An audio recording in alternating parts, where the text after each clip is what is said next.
Hello साथियों, स्वागत करता हूं आपका सुपर फास्ट क्लासेस सिद्धार्थनगर में। कुछ महत्वपूर्ण प्रश्नों पर बात करते हैं। सबसे पहले लाल बहादुर शास्त्री स्टेडियम, सबसे पहले बात किया जाएगा Lal Bahadur Shastri stadium. Lal Bahadur Shastri stadium, Lal Bahadur Shastri stadium जो है ये हैदराबाद में। हाँ, तो पूछा जाएगा लाल बहादुर शास्त्री स्टेडियम कहां, तो बताना हैदराबाद। लाल बहादुर शास्त्री स्टेडियम पूछा जाएगा तो कहां स्थित है, हैदराबाद।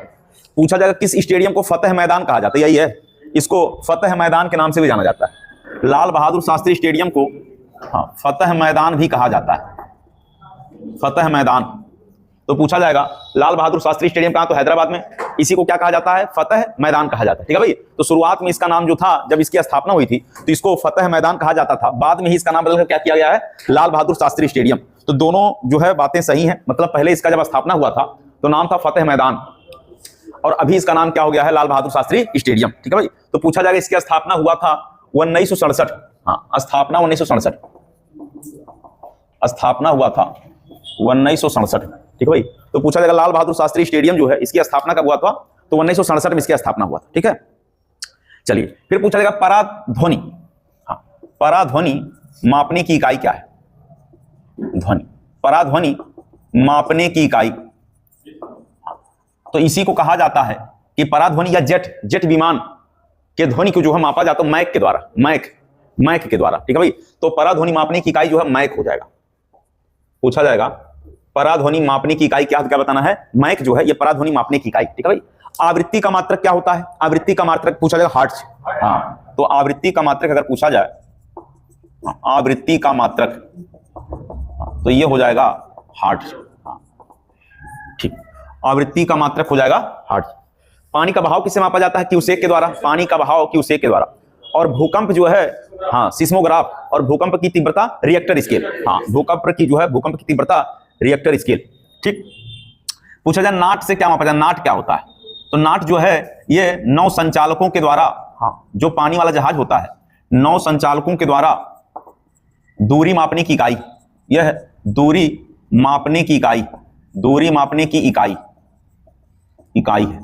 हाँ, तो पूछा जाए नाट क्या होता है, तो ये नौ संचालकों के द्वारा एक दूरी मापने की इकाई है, उसको कहा जाता है नाट कहा जाता है। ठीक है भाई। पूछा जाएगा रक्त जो है लाल क्यों दिखाई देता है, क्या बताना है, हीमोग्लोबिन। हाँ, खून जो है या रक्त ये लाल क्यों दिखाई देता है, क्यों दिखाई देता है, तो क्या बताना भाई, हाँ, हीमोग्लोबिन के कारण, हीमोग्लोबिन के कारण जो है खून हमेशा लाल दिखाई देता है। हीमोग्लोबिन में पूछा जाएगा क्या पाया जाता है, तो आयरन। हाँ, हीमोग्लोबिन में पूछा जाएगा क्या पाया जाता है, तो हीमोग्लोबिन में पाया जाता है आयरन। ठीक है भाई। हाँ, हीमोग्लोबिन में क्या पाया जाता है, तो आयरन। फिर पूछा जाएगा कि जो हीमोग्लोबिन है इसका काम क्या होता है, तो इसका काम यह होता है, हाँ, तो इसका काम यह होता है कि ऑक्सीजन का परिवहन करना। ये क्या करता है, हाँ, ऑक्सीजन जो है पहुंचाने का काम करता है। चलिए, फिर पूछता कि किस पानी में यदि आप साबुन लगाए तो झाग नहीं देगा, तो खारे जल में। तो याद रखना है, खारे पानी में, हाँ, साबुन जो है क्या नहीं देता, झाग, हाँ, झाग नहीं देता। तो ये भी याद रखना, पूछा जाएगा कि किस पानी में जो है जो साबुन है वो झाग नहीं देता है, तो याद रखना है कि खारे पानी में जो साबुन है ये झाग नहीं देता है। ठीक है भाई। तो खारे पानी में आप धुलेंगे तो झाग नहीं देगा। एक सवाल पूछता गोल्डन पेन फ्रीडम अवार्ड किस क्षेत्र में, गोल्डन पेन फ्रीडम अवार्ड पत्रकारिता, गोल्डन पेन फ्रीडम अवार्ड। हाँ, तो गोल्डन पेन फ्रीडम अवार्ड जो है किस क्षेत्र में है, तो पत्रकारिता। ठीक है भाई। ये पत्रकारिता के क्षेत्र में दिया जाता है, पत्रकारिता। एक पूछा जाएगा पुलित्जर अवार्ड किस क्षेत्र में, हाँ, पुलित्जर अवार्ड भी जो है, हाँ, तो ये भी पत्रकारिता के क्षेत्र में, पत्रकारिता के क्षेत्र में। ठीक है भाई। तो गोल्डन पेन फ्रीडम अवार्ड और ये दोनों। अच्छा, मुगल काल में पुलिस बल का जो मुखिया था उसको क्या कहा जाता था, कोतवाल। मुगल काल में पुलिस बल के मुखिया को क्या कहा जाता था, कोतवाल। हाँ, मुगल काल में पुलिस बल के मुखिया को, पुलिस बल के मुखिया को, हाँ, कोतवाल कहा जाता था। हाँ, कोतवाल कहा जाता था, कोतवाल कहा जाता था। तो मुगल काल में जो पुलिस बल का हेड होता था उसको कोतवाल के नाम से हम लोग जानते थे। ठीक है भाई। मुगल काल में पुलिस बल के मुखिया को कोतवाल कहा जाता था। चलिए, भारत के पहले गृह मंत्री कौन थे? भारत के पहले गृह मंत्री, हाँ, तो भारत के पहले गृह मंत्री जो है, हाँ, सरदार वल्लभ भाई पटेल। तो सरदार वल्लभ भाई पटेल, सरदार वल्लभ भाई पटेल। तो भारत के पहले गृह मंत्री जो है सरदार वल्लभ भाई पटेल को कहा जाता है। भारत के पहले गृह मंत्री यही थे। ठीक है भाई, पूछा जाएगा कि बताइएगा कि भारत के प्रथम श्रम मंत्री कौन थे? श्रम मंत्री जगजीवन राम। हाँ, तो पहले प्रथम श्रम मंत्री अगर पूछा जाए तो जगजीवन, हाँ, राम, यही भारत के पहले श्रम मंत्री थे। हाँ, जगजीवन राम याद रखिएगा। ठीक है भाई, पूछा जाएगा भारत के पहले गैर कांग्रेसी प्रधानमंत्री का क्या नाम था? भारत के पहले गैर कांग्रेसी प्रधानमंत्री मोरारजी देसाई। भारत के, हाँ, पहले गैर कांग्रेसी प्रधानमंत्री, गैर कांग्रेसी प्रधानमंत्री, तो भारत के पहले गैर कांग्रेसी प्रधानमंत्री मोरारजी देसाई। मोरारजी देसाई भारत के पहले गैर कांग्रेसी प्रधानमंत्री जो है ये हो जाएंगे मोरारजी देसाई। चलिए, बताइएगा कि रामायण में मांडवी किसकी पत्नी थी? हाँ, भरत की। तो रामायण में, हाँ, मांडवी जो है ये भरत की पत्नी थी। हाँ, तो रामायण में मांडवी जो थी ये भरत की क्या थी? पत्नी थी। ठीक है भाई, चलिए, फिर पूछा जाएगा लक्ष्मण की पत्नी का क्या नाम था? लक्ष्मण की पत्नी उर्मिला। हाँ, लक्ष्मण की पत्नी का नाम था उर्मिला। ठीक है भाई, तो लक्ष्मण की पत्नी का नाम पूछा जाएगा तो उर्मिला बताना है। और भरत की पत्नी कौन थी? मांडवी थी। मेघनाथ की पत्नी का क्या नाम था? सुलोचना। मेघनाथ की पत्नी सुलोचना, सुलोचना। ठीक है भाई, हम मेघनाथ की पत्नी सुलोचना, मेघनाथ की पत्नी का नाम था सुलोचना। तो मेघनाथ की पत्नी सुलोचना थी। सुग्रीव की पत्नी का क्या नाम था? सुग्रीव की पत्नी का क्या नाम था? नहीं, तारा नहीं थी, तारा नहीं थी, रूमा। हाँ, रूमा नाम। तो पूछा जाएगा सुग्रीव की पत्नी रूमा। हाँ, तो सुग्रीव की पत्नी का नाम था, सुग्रीव की पत्नी का नाम अगर पूछा जाए तो रूमा बताना है। सुग्रीव की पत्नी का क्या नाम था? रूमा। ठीक है भाई, हाँ, रूमा। चलिए, रावण की पत्नी मंदोदरी। तो मुगल काल में पुलिस बल के मुखिया को क्या कहा जाता था? कोतवाल। हाँ, फिर पूछा जाएगा कि पुलित्जर पुरस्कार किस क्षेत्र में? तो पत्रकारिता के क्षेत्र में। गोल्डन पेन फ्रीडम अवार्ड जो है ये भी पत्रकारिता के क्षेत्र में। हाँ, खारा पानी जो है इसमें कोई भी, हाँ, साबुन या सर्फ झाग नहीं देता है। तो खून का रंग लाल क्यों होता है? हीमोग्लोबिन के कारण। नाट क्या होता है? ये नौ संचालकों के द्वारा दूरी मापने की क्या है? एक इकाई। भारत के पहले गृह मंत्री सरदार वल्लभ भाई पटेल थे। हाँ, पहले श्रम मंत्री जगजीवन राम। और भारत के पहले गैर कांग्रेसी प्रधानमंत्री मोरारजी देसाई। बात समझ में आया भाई? और पराध्वनि मापने की इकाई मैक है। आवृत्ति का जो है मात्रक क्या हो जाएगा? हर्ट्ज। हाँ, तो आवृत्ति का मात्रक हर्ट्ज। मेघनाथ की पत्नी का क्या नाम था? तो सुलोचना। मेघनाथ की पत्नी का नाम सुलोचना था। रामायण में मांडवी भरत की पत्नी थी। लक्ष्मण की पत्नी उर्मिला थी। सुग्रीव की पत्नी का नाम क्या था? तो रूमा। सुग्रीव की पत्नी क्या नाम था? रूमा। फिर पूछा जाएगा कि त्रिपुरा जो है, हाँ, त्रिपुरा की स्थापना कब हुआ? त्रिपुरा कब बना भाई? 1972। हाँ, 1972 त्रिपुरा की स्थापना पूछा जाएगा। हाँ, त्रिपुरा बना है 1972। सिक्किम 1975। हाँ, सिक्किम पूछा जाएगा तो 1975। ठीक है भाई, सिक्किम 1975। फिर पूछा जाएगा सिपकीला दर्रा कहाँ है? हाँ, सिपकीला दर्रा कहाँ है? हाँ, नहीं, सिपकीला दर्रा हिमाचल प्रदेश। हाँ, सिपकीला दर्रा हिमाचल प्रदेश। हाँ, तो पूछा जाएगा सिपकीला दर्रा जो है तो बताना हिमाचल प्रदेश में। हाँ, हिमाचल प्रदेश, हिमाचल प्रदेश। नाथुला सिक्किम में है। हाँ, तो सिपकीला दर्रा कहां पर? हिमाचल प्रदेश में। और नाथुला कहां पड़ता है? सिक्किम में पड़ता है। तो पूछा सिपकीला दर्रा जो है हिमाचल प्रदेश, सतलज घाटी। ठीक है भाई, सिपकीला दर्रा अगर हिमाचल प्रदेश ऑप्शन में ना रहे तो ऑप्शन में लिखा रहे सिपकीला दर्रा कहां, तो बताना है हाँ, सतलज घाटी या हिमाचल प्रदेश। ठीक है भाई, सतलज घाटी ऑप्शन में रहेगा तब भी लगा देना है सतलज घाटी। तो सतलज घाटी हो या हिमाचल प्रदेश हो, ये यहीं पर सिपकीला दर्रा है। ठीक है भाई, तो सिपकीला दर्रा हिमाचल प्रदेश या सतलज घाटी जो भी रहेगा उसे क्या करना है? लगा देना। ठीक है भाई, चलिए, फिर पूछा जाएगा कि बताइएगा त्रिपुरा की भाषा क्या? बांग्ला। त्रिपुरा की भाषा क्या है? तो त्रिपुरा में बांग्ला चलता है। ठीक है भाई, अब ये बताइएगा कि 2025 में किस फिल्म को ऑस्कर अवार्ड दिया गया था? 2025 में किस फिल्म को ऑस्कर अवार्ड से सम्मानित किया गया था? क्या नाम था पिक्चर का? अनोरा। अनोरा नाम था ना। तो अनोरा जो है इसको ऑस्कर अवार्ड के लिए चुना गया था। अब बताइए किताब का नाम है the daughter of east. Daughter of the east किसने लिखा है? कि हमने आपको पहले बताया है। डॉटर ऑफ द ईस्ट किसने लिखा है? Daughter of the east. हाँ, इस पुस्तक की जो है लेखिका का नाम है बेनजीर भुट्टो। हाँ, तो डॉटर ऑफ द ईस्ट पुस्तक, हाँ, पुस्तक जो है ये लिखा किसने है? बेनजीर भुट्टो। हाँ, बेनजीर भुट्टो। तो याद रखना है, हाँ, तो बेनजीर भुट्टो का नाम याद रखना है। डॉटर ऑफ द ईस्ट पूछा जाएगा तो बेनजीर भुट्टो के द्वारा लिखा गया। ठीक है भाई, तो पाकिस्तान की ये पूर्व क्या प्रधानमंत्री, पाकिस्तान की पूर्व प्रधानमंत्री बेनजीर भुट्टो। ठीक है, तो डॉटर ऑफ द ईस्ट पूछा जाएगा बेनजीर भुट्टो के द्वारा लिखा गया। ये पाकिस्तान के पूर्व क्या है? प्रधानमंत्री। ठीक है भाई, तो पाकिस्तान के पूर्व प्रधानमंत्री। भारत में सबसे पहले मेडिकल कॉलेज की स्थापना कहां हुआ? भारत में सर्वप्रथम मेडिकल कॉलेज पूछा जाएगा तो आप कोलकाता बताएंगे। हाँ, भारत में सर्वप्रथम मेडिकल कॉलेज, भारत में सर्वप्रथम मेडिकल कॉलेज की स्थापना, मेडिकल कॉलेज की स्थापना, तो भारत में सबसे पहले मेडिकल कॉलेज की स्थापना अगर पूछा जाएगा तो बताना है कोलकाता। हाँ, तो ये जो है कोलकाता के अंदर सबसे पहले भारत में मेडिकल कॉलेज खोला गया था। ये बात है 1935। कब की बात है? 1935 की बात है कि कलकत्ता में भारत का पहला जो है मेडिकल कॉलेज खोला गया था। बात समझ में आया भाई? चलिए फिर पूछा जाएगा कि बताइएगा कि मौर्य साम्राज्य का एक प्रतापी राजा अशोक, तो अशोक का जो है प्रतिमान चिन्ह अगर आपसे पूछा जाएगा तो स्तंभ बताएगा। हाँ, अशोक का प्रतिमान चिन्ह क्या है? स्तंभ। हाँ, सारनाथ वाला। तो अशोक का अगर पूछा जाएगा, अशोक जो है मौर्य वंश के शासक का अगर पूछा जाएगा प्रतिमान तो क्या बताना है? हाँ, तो स्तंभ बताइएगा। और आप जानते हैं सारनाथ स्तंभ से ही क्या लिया गया भाई? भारत का राजकीय चिन्ह यहीं से लिया गया, भारत का राजकीय चिन्ह यहीं से लिया गया। पूछा जाएगा बिनसर का जंगल कहाँ है? बिनसर का जंगल उत्तराखंड में, उत्तराखंड के अंदर बिनसर का जंगल, ये भी हम पहले पढ़ा चुके हैं। तो बिनसर का जंगल अगर पूछा जाए तो क्या बताना है? ये उत्तराखंड के अंदर, हाँ, ये उत्तराखंड में स्थित है। बिनसर का जंगल पूछा जाएगा तो बताना कि बिनसर का जो जंगल है कहां पड़ता है? ये उत्तराखंड में पड़ता है। तो बिनसर का जंगल उत्तराखंड के अंदर। ठीक है भाई, ये सवाल कई बार पूछा गया तो इसको याद रखना है। फिर पूछता है कि ग्लेशियर एक्सप्रेस एक जो है ट्रेन है, ग्लेशियर एक्सप्रेस किस देश में चलता है? तो याद रखें ग्लेशियर एक्सप्रेस चलता है स्विट्जरलैंड में।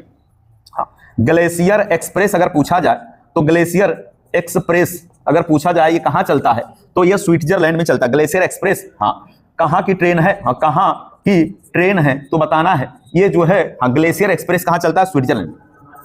स्विट्जरलैंड के अंदर चलता है। तो ग्लेशियर एक्सप्रेस पूछा जाएगा कहां बताना है? स्विट्जरलैंड के अंदर जो है चलता है ग्लेशियर एक्सप्रेस। बात समझ में आया भाई? वैसे सियाचिन ग्लेशियर अगर पूछा जाए भारत में तो आपको बताना है कहां पड़ता है भाई? हाँ, ये लद्दाख वाला क्षेत्र है। हाँ, सियाचिन ग्लेशियर आपको बताया गया और उसी को सफेद पानी कहा जाता है। क्या कहा जाता है? सफेद पानी के नाम से जाना जाता है। वैसे भारत की सबसे लंबी दूरी तय करने वाली ट्रेन का नाम है विवेक एक्सप्रेस। तो भारत की सबसे लंबी दूरी तय करने वाली ट्रेन का नाम क्या है? विवेक एक्सप्रेस, जो हाँ श्रीनगर से कन्याकुमारी तक जाता है। ठीक है भाई, चलिए तो पूछा जाएगा लीप वर्ष की खोज किसने किया? ये लीप वर्ष का किसने बताया? लीप वर्ष या इसी को अधिवर्ष कहा जाता है। तो याद रखें लीप वर्ष या अधिवर्ष की खोज किसके द्वारा किया गया, या लीप वर्ष के जनक कौन माने जाते हैं? खोज का जनक, तो इसके जनक जो है लीप वर्ष या अधिवर्ष के जनक अगर पूछा जाएगा तो क्या नाम है भाई? हाँ, लीप वर्ष के जनक या अधिवर्ष के जनक पूछा जाएगा तो जूलियस सीजर। तो लीप वर्ष या अधिवर्ष के जनक जो है जूलियस सीजर का नाम बताना है। तो जूलियस सीजर जो है लीप वर्ष या अधिवर्ष के जनक कौन है? Julius Caesar. लीप वर्ष जो है ये 4 वर्ष में एक बार आता है, 4 वर्षों में एक बार आता है। क्लियर हो गया भाई? चलिए पूछा जीएसटी परिषद का अध्यक्ष कौन होता है? हाँ, तो वित्त मंत्री। जीएसटी परिषद का अध्यक्ष अगर पूछा जाए, जीएसटी, हाँ, भारत के वित्त मंत्री, तो जीएसटी परिषद के अध्यक्ष पूछा जाएगा तो भारत के वित्त मंत्री जो है यही जीएसटी परिषद के क्या होते हैं? अध्यक्ष होते हैं। जीएसटी परिषद के अध्यक्ष वित्त मंत्री होते हैं। ठीक है भाई? आर्थिक आसूचना परिषद के अध्यक्ष भी वित्त मंत्री होते हैं। आर्थिक आसूचना परिषद भी अगर पूछा जाएगा, आर्थिक आसूचना परिषद के अध्यक्ष भी पूछा जाएगा के अध्यक्ष तब भी आपको बताना है ये वित्त मंत्री ही होते हैं। वित्त मंत्री ही होते हैं। तो आर्थिक आसूचना परिषद के अध्यक्ष भी हाँ भारत के वित्त मंत्री होते हैं। आर्थिक आसूचना परिषद के अध्यक्ष भी कौन होते हैं? वित्त मंत्री होते हैं। अभी आर्थिक आसूचना में क्या क्या आता है? इसमें आता है विदेशी मुद्रा आ जाता है, आपूर्ति आ जाता है, कोई जालसाजी वाला काम हो वो भी इसी के अंतर्गत आता है, तस्करी हो जाए वो भी इसी के अंतर्गत सब आ जाता है। तो याद रखना है आर्थिक आसूचना परिषद के अध्यक्ष पूछा जाए तो वित्त मंत्री। आप बताइएगा कि वित्त आयोग का उल्लेख संविधान के किस अनुच्छेद में? हाँ, तो वित्त आयोग का उल्लेख जो है ये अनुच्छेद जो है 280 में है, 280 में है। और याद रखना है कि वित्त जो है आयोग 280 में है। राष्ट्रपति प्रत्येक 5 वर्षों में वित्त आयोग का गठन करता है। इसका काम होता है केंद्र और राज्यों के बीच में क्या करना? पैसे का बंटवारा करना। ठीक है भाई? तो भारत में सबसे पहले मेडिकल कॉलेज कहां खोला गया था? कोलकाता में खोला गया। लाल बहादुर शास्त्री स्टेडियम जो है हैदराबाद के अंदर है। स्थापना 1967 में हुआ। पहले इसको फतेह मैदान कहा जाता था, आज इसको लाल बहादुर शास्त्री स्टेडियम कहा जाता है। त्रिपुरा की स्थापना 1972 में हुआ है। सिक्किम की स्थापना 1975 में हुआ है। सिपकीला दर्रा हिमाचल प्रदेश में है, सतलज नदी पर है या सतलज घाटी के नाम से भी याद रखना है। डाटर ऑफ द ईस्ट नामक पुस्तक बेनजीर भुट्टो के द्वारा लिखा गया। और अशोक जो मौर्य वंश का राजा था इसके शासन का जो प्रतिमान है वो क्या है? स्तंभ है। बिनसर की जंगल कहां पाया जाता है? उत्तराखंड में पाया जाता है। ग्लेशियर एक्सप्रेस कहां चलता है? स्विट्जरलैंड के अंदर चलता है। स्विट्जरलैंड। बात समझ में आया भाई? तो किसका यह कथन है कि आदमी का लालच अपराध का प्रभावी कारण है? आदमी का लालच अपराध का प्रभावी कारण है। किसने कहा था कि आदमी का लालच, आदमी का लालच अपराध का प्रभावी कारण है? अपराध का प्रभावी कारण है, ये किसने कहा था? प्रभावी कारण है। तो याद रहे एक दार्शनिक है प्लूटो। तो प्लेटो के द्वारा कहा गया, प्लेटो के द्वारा कहा गया कि आदमी का लालच अपराध का सबसे प्रभावी कारण है। मतलब आपके मन में लालच है तभी क्या भाई, तभी आप अपराध करेंगे। जब मन में लालच आएगा तो फिर क्या करेंगे आप? अपराध करेंगे। ठीक है भाई, चलिए तो पूछा जाएगा ताजमहल को सबसे ज्यादा नुकसान सल्फर डाइऑक्साइड से हो रहा है। ताजमहल को नुकसान किससे भाई? ताजमहल को अगर पूछा जाए को कौन प्रभावित कर रहा है, कौन प्रभावित कर रहा है, तो याद रखना है सल्फर डाइऑक्साइड, जिसको SO2 कहते हैं। क्या कहते हैं भाई? SO2 सल्फर डाइऑक्साइड से ही ताजमहल का रंग क्या बदरंग है। तो धीरे धीरे ताजमहल का रंग क्या हो रहा है? बदरंग हो रहा है। तो याद रखना सल्फर डाइऑक्साइड जो है, सल्फर डाइऑक्साइड, ये याद रखना है मथुरा के जो है तेल रिफाइनरी से निकलने वाले सल्फर डाइऑक्साइड के कारण ही ताजमहल का रंग फीका पड़ रहा है। क्या हो जा रहा है भाई? फीका पड़ रहा है। तो पूछा जाएगा ताजमहल बदरंग क्यों हो रहा है, तो बताइएगा कि मथुरा जो उत्तर प्रदेश में तेल शोधक कारखाना है उससे निकलने वाले प्रदूषक से ही जो है सल्फर डाइऑक्साइड से ही ताजमहल का रंग धीरे धीरे क्या हो रहा है? फीका हो रहा है। काशी विद्यापीठ के संस्थापक का क्या नाम था? काशी विद्यापीठ के संस्थापक कौन थे? तो पूछा जाएगा काशी विद्यापीठ के संस्थापक नहीं, के संस्थापक का क्या नाम था? तो याद रखना काशी विद्यापीठ संस्थापक 1921 में इसकी स्थापना वो कब हुआ है? 1921 में हुआ। शिव प्रसाद गुप्ता। क्या नाम था? शिव प्रसाद गुप्ता। तो काशी विद्यापीठ के संस्थापक हैं शिव प्रसाद गुप्ता। तो याद रखना लीप वर्ष का जो है जनक जूलियस सीजर को माना जाता है भाई। और काशी विद्यापीठ के संस्थापक कौन हो जाएंगे? बाबू शिव प्रसाद गुप्ता। तो बाबू शिव प्रसाद गुप्ता। तो याद रखना है बाबू शिव प्रसाद गुप्ता। तो काशी विद्यापीठ जो है ये कहां? बनारस में पड़ता। कहां पड़ता भाई? वाराणसी के अंदर पड़ता है। इसकी स्थापना 10 फरवरी 1921 को हुआ है। इसकी स्थापना कब हुआ है? तो 10 फरवरी 1921 को किसके द्वारा किया गया?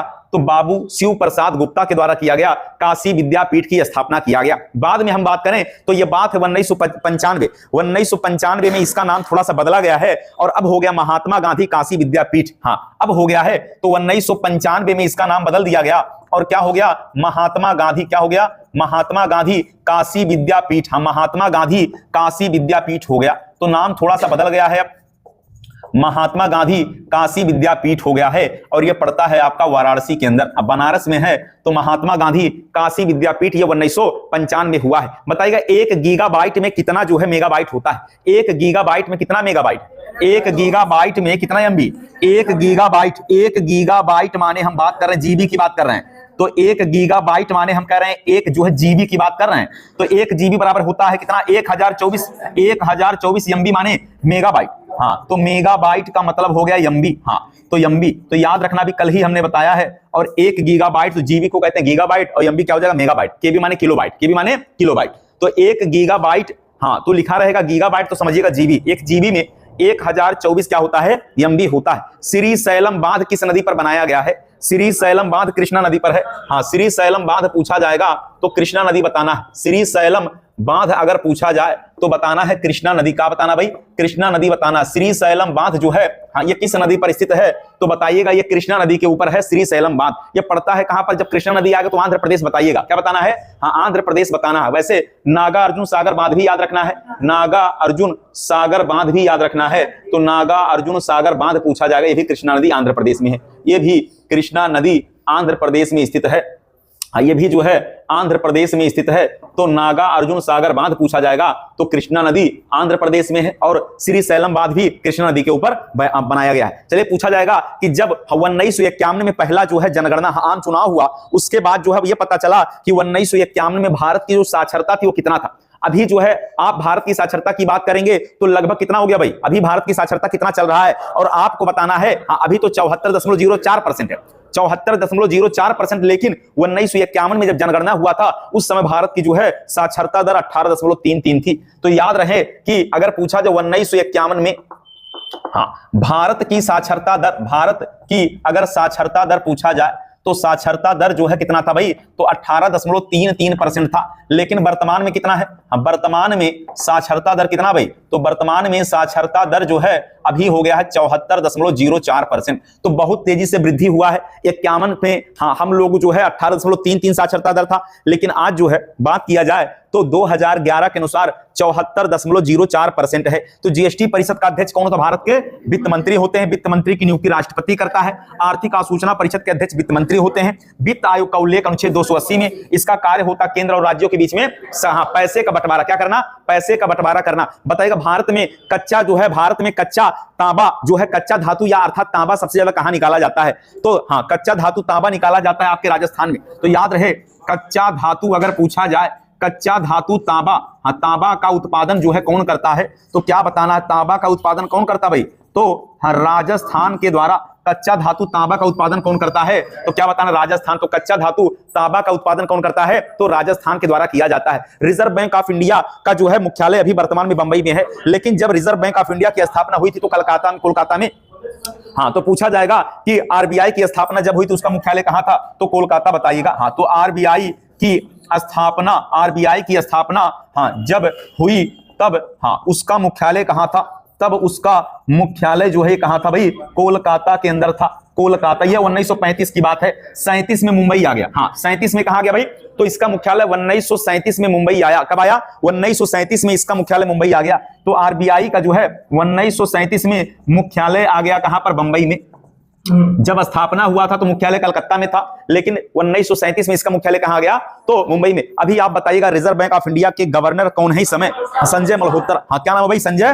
तो आरबीआई के गवर्नर जो है, आरबीआई के जो गवर्नर है नाम क्या है, संजय मल्होत्रा। तो अभी संजय मल्होत्रा वर्तमान में आरबीआई के गवर्नर कौन है, संजय मल्होत्रा। आरबीआई के गवर्नर की नियुक्ति कौन करता, राष्ट्रपति। तो आरबीआई के गवर्नर की नियुक्ति कौन करता भाई, राष्ट्रपति के द्वारा किया जाता है। चलिए, तो 1951 में साक्षरता दर उत्तर जो भारत की कितना 18.33, अभी वर्तमान में कितना है 74.04% है। श्री सैलम बांध जो है कृष्णा नदी पर है। नागा अर्जुन सागर बांध कृष्णा नदी आंध्र प्रदेश में है। आंध्र प्रदेश भाषा के आधार पर बनने वाला पहला है, तो आंध्र प्रदेश भाषा के आधार पर बनने वाला पहला राज्य है। कब बना था भाई, 1953 में। कब बना था, 1953 में बना था। अभी भारत में लिंगानुपात कितना है, तो 943, 1000 पुरुषों पर 943, अभी कितना है 943। लेकिन बात करें 1951 में लिंगानुपात कितना था, तो 946। तो 1951 में भारत का लिंगानुपात, 1951 में भारत का लिंगानुपात अगर पूछा जाए तो याद रखना है कि 1951 में भारत का जो लिंगानुपात था वो कितना था, 946। लेकिन वर्तमान में कितना है भाई, वर्तमान में है वर्तमान में लिंगानुपात जो है तो याद रखना है कितना है, 943 है। वैसे उत्तर प्रदेश का 912 है। तो याद रखना हम लोग जो है हमारे देश का जो औसत लिंगानुपात उससे भी कम है, उससे क्या है, उससे कम है। तो 1955 में देखिए आपने पढ़ा कि काशी विद्यापीठ के संस्थापक बाबू शिव प्रसाद गुप्ता ने 1921 में क्या किया था, इसकी स्थापना बनारस में किया था। लेकिन इसके बाद 1995 में नाम बदल दिया गया और इसका नाम हो गया महात्मा गांधी काशी विद्यापीठ। तो ये कहां पड़ता है भाई, वाराणसी के अंदर पड़ता है। ताजमहल का रंग बदरंग हो रहा है, इसका मुख्य कारण सल्फर डाइऑक्साइड है, जो कहां से निकलता है, तो याद रखना मथुरा के तेल शोधक कारखाना से निकलता है। तो ये जो है याद रखिएगा, और इसलिए जो है ताजमहल का रंग क्या हो रहा भाई, बदरंग हो रहा है। ताजमहल तो मुमताज की याद में बनाया किसने, शाहजहां। किसने बनाया था भाई, शाहजहां ने बनाया था। तो कंचनजंगा पर्वत की बात करें, कंचनजंगा पर्वत दुनिया में तीसरे नंबर पर सबसे बड़ा पर्वत है। कितना, दुनिया में तीसरे नंबर पर बड़ा पर्वत है। आप बताइए कंचनजंगा भारत और किस देश के साथ जुड़ा हुआ है, भारत और किस देश के साथ, हम भारत और किस देश की बात कर रहे हैं कि भारत और किसके साथ है, नहीं, कंचनजंगा भारत नेपाल, कंचनजंगा भारत नेपाल बताना है।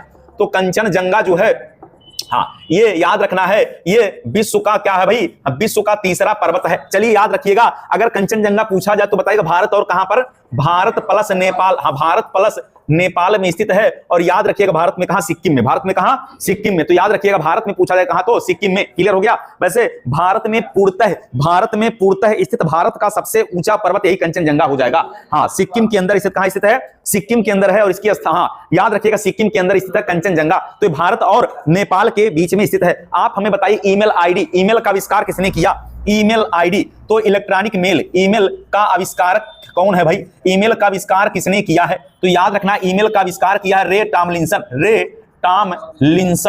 टॉमलिंसन के द्वारा किया गया है। ईमेल आईडी जो है इसका आविष्कार रे टॉमलिंसन ने किया है। याद रखना है कंप्यूटर वाला माउस का आविष्कार किया तो माउस का आविष्कार किसने किया? तो बताना डगलस ने किया है। हाँ, डगलस के द्वारा किया गया। माउस का आविष्कार डगलस के द्वारा किया गया। माउस का आविष्कार किसने किया है? तो डगलस के द्वारा किया गया है। ईमेल माने इलेक्ट्रॉनिक मेल, ईमेल माने इलेक्ट्रॉनिक मेल का जो है आविष्कार रे टॉमलिंसन ने किया है और माउस का आविष्कार डगलस ने किया है। www का आविष्कार हाँ या टिम बर्नर्स-ली ने किया है। तो www हाँ याद रखना, वर्ल्ड वाइड वेब का आविष्कार अगर पूछा जाए तो क्या बताइएगा? हाँ, तो ये किया है टिम बर्नर्स-ली, टिम बर्नर्स-ली के द्वारा किया गया। हाँ, टिम बर्नर्स-ली के द्वारा किया गया है। बात समझ में आया? तो अभी आरबीआई के गवर्नर कौन है? संजय मल्होत्रा है। हाँ, तो कच्चा धातु जो तांबा है इसका जो है राजस्थान, वैसे मानव के द्वारा प्रयोग किया जाने वाला पहला धातु क्या था? तांबा ही था। मानव ने सबसे पहले कुल्हाड़ी बनाया था जिसका प्राप्ति स्थल का अतिरमपक्कम, हाँ अतिरमपक्कम पड़ता तमिलनाडु के अंदर। तो आरबीआई की स्थापना जब हुई थी 1935 में, इसका मुख्यालय कहां था? कोलकाता में। हाँ, अभी इसका मुख्यालय कहां पर है? तो मुंबई में। वर्तमान में लिंगानुपात भारत का 943 है, लेकिन 1951 में जो है 946 था और 1951 में आपने पढ़ा साक्षरता 18.33। अभी वर्तमान में भारत की साक्षरता 74.04 है। हाँ, 74.04 है। पूछा जाएगा उत्तर प्रदेश का कौन सा जिला ब्लैक पॉटरी के लिए प्रसिद्ध है? ब्लैक पॉटरी के लिए तो याद रखना है, हाँ ब्लैक पॉटरी के लिए आजमगढ़ प्रसिद्ध भाई।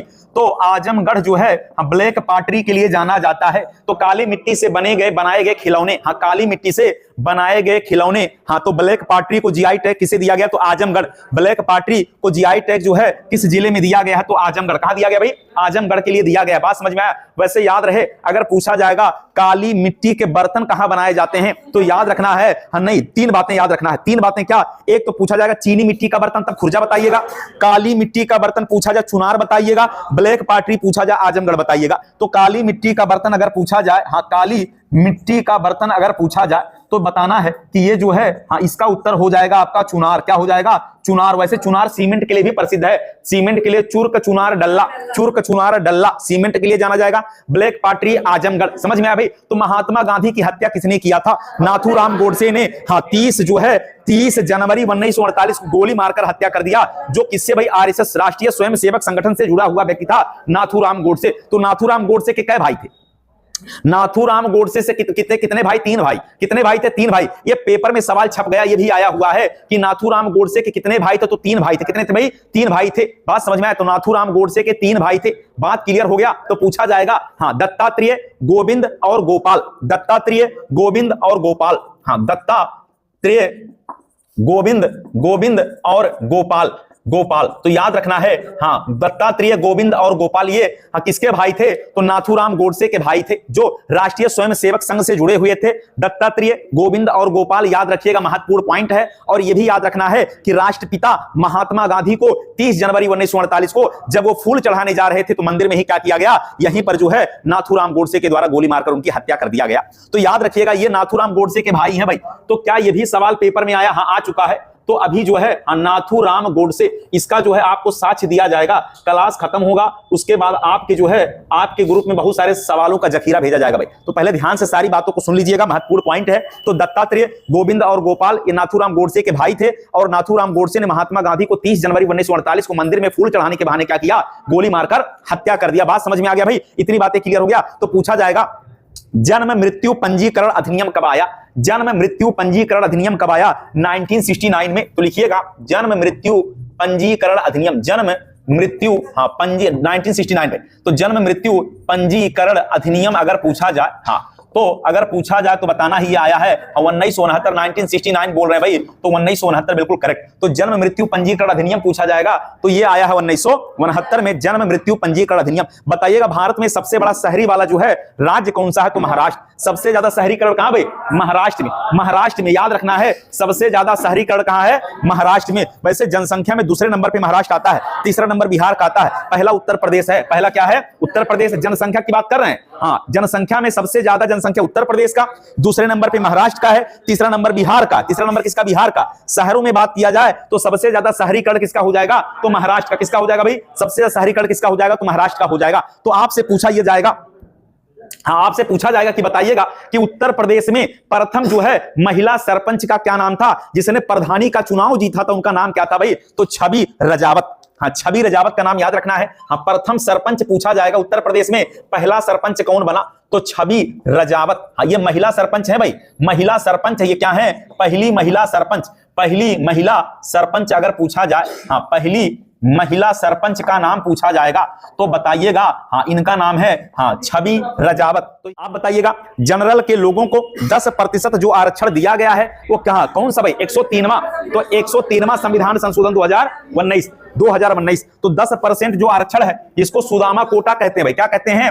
सुदामा कोटा। तो हाँ आर्थिक रूप से जो सामान्य वर्ग के लोग हैं तो आर्थिक रूप से आर्थिक आरक्षण जो दिया गया भाई, ये दिया गया है आर्थिक आरक्षण, हाँ 103वां संविधान संशोधन, हाँ 103वां संविधान संशोधन 2019, हाँ 2019। बात समझ में आया भाई? तो इसको सुदामा कोटा के नाम से जाना जाता है। 10% आरक्षण दिया। कितना दिया गया भाई? 10% आरक्षण दिया गया। तो 1 GB में 1024 MB होता है। आदमी का लालच अपराध का प्रभावी कारण है। मतलब यदि कोई लालच किसी के मन में है तभी अपराध होगा, लालच नहीं है तो अपराध नहीं है। ये किसने कहा था? प्लेटो ने कहा था। WWW का आविष्कार टिम बर्नर्स-ली, माउस का आविष्कार डगलस ने किया, ईमेल का आविष्कार रे टॉमलिंसन ने किया, मोबाइल फोन का आविष्कार किसने किया है? मार्टिन कूपर ने किया है। मोबाइल फोन किसने बनाया? मार्टिन कूपर ने बनाया है। कंचनजंगा जो है ये नेशनल पार्क सिक्किम में है। कंचनजंगा पर्वत भारत और नेपाल के बीच में है। जन्म और मृत्यु पंजीकरण अधिनियम 1969 में आया था। छवि रजावत कौन है? ये पहली जो है महिला सरपंच है। पहली महिला क्या है? सरपंच है छवि रजावत। पूछा जाएगा ब्लैक पॉटरी के लिए आजमगढ़ प्रसिद्ध है। काली मिट्टी का बर्तन चुनार का है। चुनार कहां पड़ता है? मिर्जापुर में। और अगर पूछा जाए खुर्जा किसके लिए? चीनी मिट्टी का बर्तन, हाँ चीनी मिट्टी का बर्तन कहां का हो जाएगा? खुर्जा। खुर्जा कहां पड़ता है? बुलंदशहर में। खुर्जा कहां पड़ता है? बुलंदशहर में पड़ता है खुर्जा। बात समझ में आया भाई? चलिए पूछा जाएगा कि ये बताइएगा 2011 की जनगणना के अनुसार 10 वर्ष में उत्तर प्रदेश में कितनी जनसंख्या वृद्धि हुई है? तो 10कीय वृद्धि पूछा जाएगा। उत्तर प्रदेश में 10कीय वृद्धि पूछा जाएगा तो 20.23%। उत्तर प्रदेश में 10कीय वृद्धि कितना भाई? हाँ 2011 की जनगणना के अनुसार, हाँ 2011 की जनगणना के अनुसार उत्तर प्रदेश का 10कीय वृद्धि अगर पूछा जाए, उत्तर प्रदेश का 10कीय वृद्धि पूछा जाए, हाँ 10 की नहीं 20.23, तो हाँ 10कीय वृद्धि हो जाएगा 20.23%। 20.23% आबादी बढ़ा है भाई। तो 10 साल में 20.23% आबादी की वृद्धि हुआ है। कहां? उत्तर प्रदेश के अंदर। कहां हुआ भाई? उत्तर प्रदेश के अंदर हुआ है। बात समझ में आया? साक्षरता के मामले में कौन सा जिला सबसे ऊपर है? सर्वाधिक साक्षरता वाला जिला तो बताना है, हाँ उत्तर प्रदेश की बात कर रहे हैं भाई। सर्वाधिक साक्षरता वाला उत्तर प्रदेश में जिला, तो सर्वाधिक साक्षरता वाला जिला हो जाएगा बिल्कुल करेक्ट गौतम बुद्ध नगर। हाँ तो गौतम बुद्ध नगर याद रखना है। हाँ उत्तर प्रदेश में सबसे ज्यादा साक्षरता वाला जिला गौतम बुद्ध नगर हो जाएगा। दूसरे नंबर पे कानपुर आता है। दूसरे नंबर पे कौन आता है भाई? दूसरे नंबर पे आता है कानपुर। अब पहले नंबर पे गौतम बुद्ध नगर आता है, दूसरे नंबर पर आता है कानपुर। अगर ऑप्शन में हाँ गौतम बुद्ध नगर नहीं दिखाई देगा तो कानपुर तो लगाना ही पड़ेगा, क्योंकि दूसरे नंबर पे क्या है? हाँ साक्षरता के मामले में दूसरे नंबर पे कानपुर है। और सबसे कम साक्षरता श्रावस्ती है। श्रावस्ती के अलावा बलरामपुर है, वहीं बगल में बहराइच है। तो तीनों याद रखिएगा, वो साक्षरता के मामले में पीछे है, चाहे वो बलरामपुर हो, चाहे सबसे पहले श्रावस्ती है, बहराइच और बलरामपुर, ये क्या है? ये साक्षरता के मामले में पीछे हैं। सबसे ज्यादा साक्षरता पूछा जाएगा तो गौतम बुद्ध नगर, और कानपुर दूसरे नंबर पे आता है। कानपुर दूसरे नंबर पे आ जाता है साक्षरता के मामले में। बात समझ में आ गया भाई? वैसे भारत में साक्षरता की बात करें, केरल पहले स्थान पे है और सबसे कम साक्षरता बिहार का है। सबसे कम साक्षरता कहां का भाई? बिहार का सबसे कम साक्षरता माना जाता है। बात समझ में आया भाई? तो सर्वाधिक साक्षरता याद रखिएगा गौतम बुद्ध नगर, दूसरे नंबर पे क्या हो जाएगा? कानपुर हो जाएगा। हाँ आर्थिक आरक्षण जो है 10%, जो सवर्ण है सवर्णों को 10% आरक्षण दिया गया। 103वां संविधान संशोधन 2019 के द्वारा दिया गया है। इसको सुदामा कोटा भी कहा जाता है। चलिए, तो नाथूराम गोडसे, अगर जिसने जो है महात्मा गांधी को जिसने गोली मार के हत्या किया था, हाँ उनके भाइयों का नाम भी याद रखना है, दत्तात्रेय, गोविंद और गोपाल। और याद रखना है कि नाथूराम गोडसे ने 30 जनवरी 1948 को हम महात्मा गांधी को हम मंदिर में फूल चढ़ाने के बहाने क्या किया? गोली मारकर उनकी हत्या कर दिया। बात समझ में आ गया भाई? इतनी बातें क्लियर हो गया। चलिए, तो बताना है कि उत्तर प्रदेश में 100% में कितनी परसेंट महिलाएं हैं? हाँ उत्तर प्रदेश में महिलाएं कितनी परसेंट में? 47%। उत्तर प्रदेश में 47.71%। कितना? 47.71% महिला है। तो पूछा जाए उत्तर प्रदेश में महिला प्रतिशत, उत्तर प्रदेश की जनगणना 2011 के अनुसार कितना है? हाँ महिलाओं का प्रतिशत पूछा जाएगा का प्रतिशत। तो सवाल ये पूछेगा कि उत्तर प्रदेश की जनगणना 2011 के अनुसार महिलाओं का प्रतिशत कितना है? 47 दशमलव कितना हो जाएगा भाई? 71% है। हाँ, 47.71% जो है जनगणना ये किसका है? महिलाओं का है। तो 2011 के अनुसार ये वाला डाटा याद रखिएगा, महत्वपूर्ण है, पूछा जा सकता है और पूछा भी गया है। 47.71% जो है हम महिलाएं उत्तर प्रदेश में, ये सवाल पूछा गया है। बात क्लियर हुआ भाई? चलिए बताइएगा, उत्तर प्रदेश में सबसे ज्यादा जनघनत्व तो कहां का भाई? तो उत्तर प्रदेश में सर्वाधिक, हाँ उत्तर प्रदेश में गाजियाबाद, उत्तर प्रदेश में सर्वाधिक जनघनत्व, हाँ सर्वाधिक जनघनत्व पूछा जाएगा। तो हाँ घनत्व तो पूछा जाएगा, किसका हो जाएगा भाई? जनघनत्व तो पूछा जाएगा। गाजियाबाद का कितना है? हाँ तो गाजियाबाद का है 3971। तो सबसे ज्यादा जनघनत्व किसका है? गाजियाबाद का है, 3971 है। वैसे उत्तर प्रदेश का जनघनत्व पूछा जाए तो 829 है। हाँ उत्तर प्रदेश का जनघनत्व 829 है। यूपी का जनघनत्व तो पूछा जाएगा तो कितना है? 829 वर्ग किलोमीटर, हाँ प्रति वर्ग किलोमीटर है। भारत का कितना भाई? भारत का जनघनत्व तो कितना है? हाँ तो भारत का जनघनत्व 382 प्रति वर्ग किलोमीटर। बात समझ में आया? तो ये क्या होता है जनघनत्व? मतलब 1 किलोमीटर में कितने लोग रहते हैं, 1 किलोमीटर में कितनी जनसंख्या निवास करती है, उसी को कहा जाता है क्या? उसी को कहा जाता है जनघनत्व कहा जाता है। मतलब 1 किलोमीटर के दायरे में कितने लोग रहते हैं। बात समझ में आ गया? चलिए, उत्तर प्रदेश में जनसंख्या नियंत्रण की बात करें तो सरकार बड़ा गंभीर है। सरकार इतनी गंभीर है कि सरकार ने कहा है 2021 से 2030 तक हमें क्या करना भाई? जनसंख्या को कम करना है। कितना कम करना भाई? 1.9% करना है। अभी कितना है? 2.4 है। तो 2.4 से घटा के कितना करना है? 1.9 करना है। इसका मतलब यह क्या हो गया भाई? अभी जो है अगर पूछा जाए, हाँ जन्म दर कितना है अभी यूपी का जो है, अगर पूछा जाए जन्म दर, अगर पूछा जाए, नहीं 2.4 है। हाँ इसको कितना करना है? 2030 तक कितना करना भाई? 2030 तक 1.9% करना है। तो ऐसे ये क्या है, ऐसे समझ लीजिए। मतलब ये माना जाएगा कि अगर एक महिला अभी जो वर्तमान में जो हम लोग दर देख रहे हैं 2.4 बच्चे, एक महिलाओं के 2.4 बच्चों का एक रेशियो, इसको कम करके कितना लाना? 1.9 लाना है। तो कब तक लाना? 2030 तक, 21 से लेकर 30 तक इसको कम करना है। क्या करना है भाई? कम करना है। ठीक है, तो ये वाला डाटा आपसे पूछा जाएगा और महत्वपूर्ण है। और ये डाटा अभी समीक्षा अधिकारी वाले पेपर में पूछा था, इसलिए बता रहे हैं कि यहां से ये सवाल पेपर में आ जाएगा। ठीक है भाई, तो गाजियाबाद का जनघनत्व तो कितना है? 3971। मतलब 1 किलोमीटर में 3971 लोग रहते हैं। बात समझ में आया? हाँ 3971 लोग रहते हैं 1 किलोमीटर में। तो गाजियाबाद का जनघनत्व तो सबसे ज्यादा, इसी को क्या कहते हैं? छोटा दिल्ली कहते हैं। क्या कहते हैं? छोटा दिल्ली इसी को कहा जाता है। पूछा जाएगा उत्तर प्रदेश के किस जिले में सबसे ज्यादा जनसंख्या रहती है? हाँ यूपी के किस जिले में सर्वाधिक? नहीं तो प्रयागराज। यूपी के हाँ किस जिले में, हाँ यूपी के किस जिले में सर्वाधिक जनसंख्या पूछा जाए? हाँ सर्वाधिक जनसंख्या निवास करती है तो बताना है जनसंख्या जो है हाँ निवास करती है, तो क्या बताना भाई?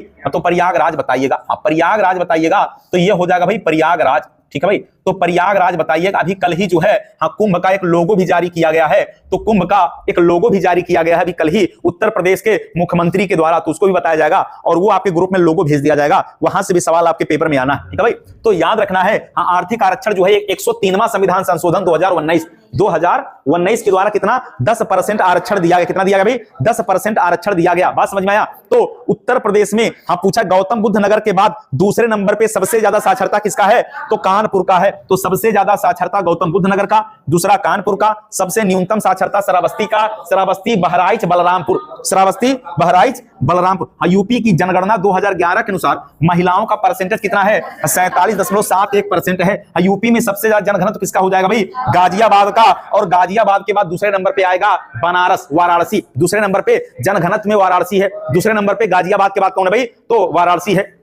तो उत्तर प्रदेश ने जनसंख्या नीति को कब तक जो है कब तक जो जनसंख्या नीति जो है इसको 1.9 करने का लक्ष्य कब तक निर्धारित किया है? तो जनसंख्या को 1.9 करने का जो लक्ष्य है वो 2030 तक। यह सवाल बड़ा ही महत्वपूर्ण है भाई, इसलिए बता रहे हैं कि महत्वपूर्ण सवाल है, पेपर में फंसेगा कि कब तक जो है जनसंख्या को 1.9 करने का लक्ष्य रखा गया। तो 2030 तक का टारगेट सरकार के द्वारा अभी इसको रखा गया है। बात समझ में आया? तो 2011 की जनगणना के अनुसार उत्तर प्रदेश का दशकीय वृद्धि कितना था? 20.23%। मतलब 10 साल में 20.23% जनसंख्या उत्तर प्रदेश की बढ़ी है। ठीक है भाई, तो यूपी का जनघनत्व 829 वर्ग प्रति वर्ग किलोमीटर है। भारत का जनघनत्व 382 है। हमने आपको बताया कि भारत के किस राज्य का जनघनत्व सबसे ज्यादा, बिहार का। हाँ, भारत के किस राज्य का जनघनत्व सबसे ज्यादा है, तो बिहार का। और उसका हमने स्क्रीनशॉट भी ग्रुप में भेजा था, आपने नहीं देखा था, वो आपकी समस्या, हमने भेजा था भाई, आप चेक करिएगा, हमने ग्रुप में भेज दिया था कि जो है बिहार का जनघनत्व क्या है, सबसे ज्यादा है। बात समझ में आया। तो छवि रजावत ये पहली महिला सरपंच बनी है। यूपी का जो जन्म दर अभी 2.4 है, इसको कम करने का लक्ष्य है 2030 तक 1.9 करने का लक्ष्य है। बात समझ में आया। तो यूपी के किस जिले में सबसे ज्यादा जनसंख्या निवास करती है? प्रयागराज में जनसंख्या सबसे ज्यादा निवास करती है वर्तमान में, ठीक है भाई। तो जनसंख्या की बात करें, अगर पूछा जाए तो भारत के किस राज्य की जनसंख्या सबसे ज्यादा, तो क्या बताना भाई? उत्तर प्रदेश। तो सर्वाधिक जनसंख्या वाले राज्य पर बात किया जाए, सर्वाधिक जनसंख्या वाले 4 राज्य, जनसंख्या वाले 4 राज्य अगर पूछा जाए कौन कौन है, तो याद रहे 4 राज्यों में सबसे पहले उत्तर प्रदेश आएगा, उत्तर प्रदेश के बाद आएगा महाराष्ट्र, महाराष्ट्र के बाद आएगा क्या आपका, महाराष्ट्र के बाद आएगा बिहार, बिहार के बाद आएगा पश्चिम बंगाल। तो पश्चिम बंगाल याद रखना है, ये 4 राज्य हमने बताया, और ये जो है सबसे ज्यादा जनसंख्या वाला यही है। तो 4 राज्यों का क्रम याद रखिएगा, बड़ा ही महत्वपूर्ण है। बताइएगा कि भारत के किस राज्य में सबसे ज्यादा अनुसूचित जाति रहते हैं? भारत में सर्वाधिक अनुसूचित जाति उत्तर प्रदेश में रहते हैं। तो भारत में सर्वाधिक अनुसूचित जाति कहां रहते हैं भाई? तो भारत में सर्वाधिक अनुसूचित जाति अगर पूछा जाए, अनुसूचित जाति पूछा जाए तो क्या बताना भाई? ये रहते हैं उत्तर प्रदेश में, सबसे ज्यादा एससी उत्तर प्रदेश में। और उत्तर प्रदेश में कहां? सीतापुर में। उत्तर प्रदेश के किस जिले में? तो सीतापुर में सबसे ज्यादा अनुसूचित जातियों का जो है, सबसे ज्यादा अनुसूचित जाति रहते हैं, ये बात याद रखना है। अगर उत्तर प्रदेश की बात करें तो लगभग ये मान के चलिए 20.7%, कितना? 20.7% इनकी जनसंख्या है, 20.7%। लेकिन पूरे भारत की बात करें तो लगभग 16% अनुसूचित जाति हैं। पूरे भारत में 16% है, उत्तर प्रदेश में अकेले कितने हैं? 20% जनसंख्या किसकी है भाई? तो अनुसूचित जातियों की संख्या कितना है? 20% है। आप बताइएगा उत्तर प्रदेश का वह कौन सा जिला है जहां पर सबसे ज्यादा अल्पसंख्यकों का विकेंद्रीकरण है? तो सर्वाधिक अल्पसंख्यक, सबसे ज्यादा मुसलमान कहां रहते हैं भाई? तो याद रखना नहीं, उत्तर प्रदेश में, उत्तर प्रदेश में रामपुर सही है। तो याद रखना है यूपी में सर्वाधिक, यूपी में सर्वाधिक जो है अल्पसंख्यक अगर पूछा जाए तो यूपी में सबसे ज्यादा अल्पसंख्यक कहां मिलेंगे? रामपुर में। रामपुर में मतलब रामपुर जिले में 50%, कितना? 50% तक जो है मुसलमानों की संख्या है भाई, ठीक है। तो याद रखिएगा यूपी में सबसे ज्यादा अल्पसंख्यकों की संख्या कहां मिलेगा? तो रामपुर मिलेगा। और महिलाओं का जो है शिक्षा का स्तर क्या यहां सबसे कम, कहां? रामपुर में है। हम महिला अगर पूछा अल्पसंख्यक महिलाओं का शिक्षा स्तर सर्वाधिक कम कहां दिखाई देता है? तो रामपुर के अंदर दिखाई देता है। बात समझ में आया भाई? तो महत्वपूर्ण है। जौहर विश्वविद्यालय जो है कहां पर जो विवाद का कारण था? तो मौलाना जौहर विश्वविद्यालय, तो यही रामपुर में। कहां पर? रामपुर में। तो मौलाना जौहर विश्वविद्यालय पूछा जाएगा तो ये कहां बताना है? रामपुर बता के चलना, रामपुर, ठीक है भाई। तो ये महत्वपूर्ण सवाल है, रामपुर याद रखिएगा, पूछा जाएगा। और रामपुर वाला क्षेत्र वही तो आजम खान वाला क्षेत्र था भाई, रामपुर वाला, ठीक है भाई। तो आजम खान वाला क्षेत्र था। बात समझ में आया? चलिए, पूछा जा सकता है कि सबसे ज्यादा जनसंख्या कब से कब तक बढ़ा? तो 1991 से 2001, 1991 से 2001 के दौरान सबसे ज्यादा जनसंख्या बढ़ा है। आप कहेंगे कितना बढ़ा? 25.85%। तो सर्वाधिक पूछा जाएगा यूपी में सर्वाधिक जनसंख्या वृद्धि,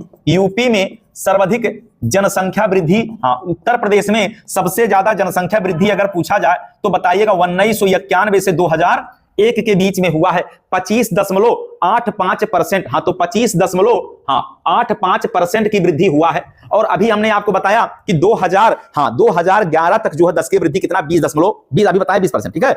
लेकिन सबसे ज्यादा वृद्धि कब का हुआ था? तो ये 91 से 2001 के दौरान उत्तर प्रदेश के पॉपुलेशन में सबसे ज्यादा वृद्धि देखने को मिला था। बात समझ में आ गया भाई? चलिए, तो उत्तर प्रदेश में सबसे ज्यादा जनघनत्व वाला जिला क्या है आपका? गाजियाबाद, 3971, कितना? 3971।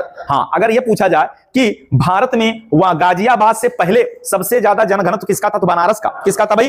तो आज भी दूसरे नंबर पे कौन आता है? दूसरे नंबर पे बनारस आता है, ठीक है भाई। तो याद रखिएगा बनारस का जनघनत्व जो है दूसरे नंबर पे आता है।